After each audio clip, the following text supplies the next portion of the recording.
చెప్పే ప్రయత్నం చేసి ఆయన అధికారంలోకి వచ్చాడు.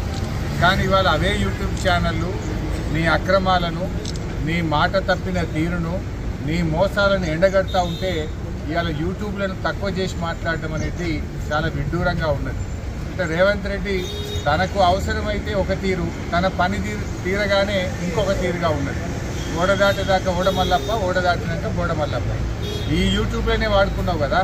ఈ యూట్యూబ్లను నమ్ముకొని నువ్వు మరి గత ప్రభుత్వం మీద ఆరోపణలు చేసి, గత ప్రభుత్వం మీద ఉన్నవి లేనట్టు, లేని ఉన్నట్టు చెప్పి, అబద్ధాలు చెప్పి నువ్వు అధికారంలోకి వచ్చినావు కదా.